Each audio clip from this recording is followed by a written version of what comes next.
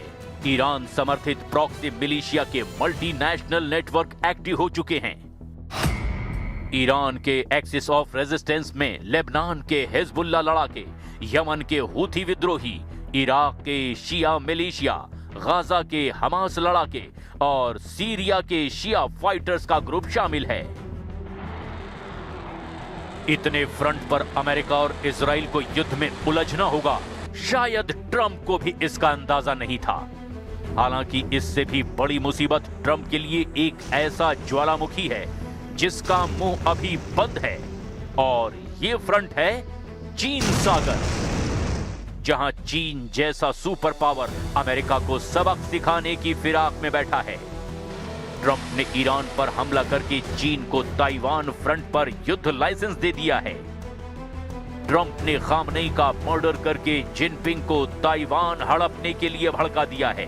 जाहिर है क्योंकि ताइवान पर चीन का कंट्रोल अमेरिका की हार होगी, क्योंकि ट्रंप ताइवान का साथ देते आए हैं। और इतना ही नहीं, अमेरिका अगर एशिया में कमजोर पड़ा तो रूस यूरोप के देशों को कुचलना शुरू कर देगा, जहां नेटो के 32 सदस्यों के एटमी वॉर जोन बनने का खतरा सबसे ज्यादा है।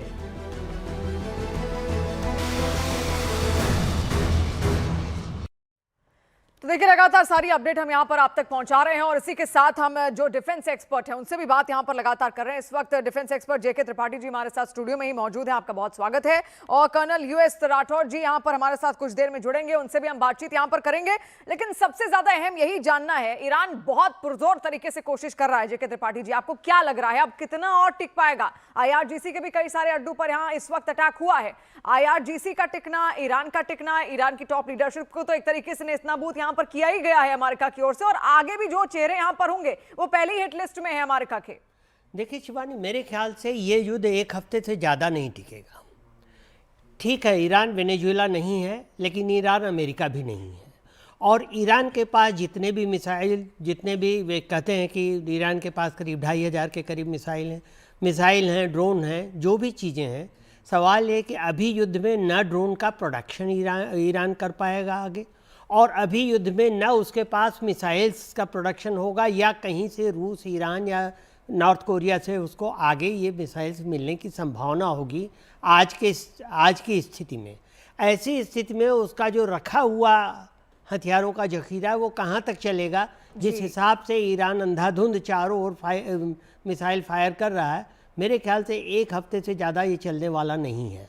और इस एक हफ्ते में, उससे एक हफ्ते से पहले ही ईरान इज़राइल और अमेरिका कुछ ऐसी कोशिश करेंगे, जैसा कि आपने भी कहा कि नई लीडरशिप जो हैं उसके भी कई टॉप क्लास के नेताओं को ख़त्म किया जा सके, ताकि एक नेतृत्व विहीन ईरान जो है वो जल्दी से सरेंडर कर दे जी। इसके वो हो रही है, मजम्मत हो रही, निंदा हो रही है। ट्रंप को ऐसा नहीं करना चाहिए था। जब आप तीसरे दौर की बातचीत हो रही है, उसी के बीच में आप ऐसा कर रहे हैं, तो ये आपकी क्रेडिबिलिटी पे भी सवाल लगाता है। लेकिन अब ये है कि ये इस युद्ध के बाद ईरान का तो खात्मा हो ही गया उनके नेतृत्व का, लेकिन इस युद्ध के बाद ट्रंप के ऊपर बड़ी परेशानी आने वाली है, क्योंकि एक तो जैसा कि अभी आपके यहाँ से बताया जा रहा था कि ताइवान पर चीन को हमला करने का लाइसेंस मिल जाएगा। दूसरी चीज़ ये है कि अब जो अभी कहा कि 3 लोग मारे गए हैं अमेरिकी सेना के, तो पिछले 12 साल से ये होता आया, बल्कि ज़्यादा थे ओबामा के टाइम में से ये अमेरिकी जनता की डिमांड रही कि we do not want our American soldiers to come back in body bags ji.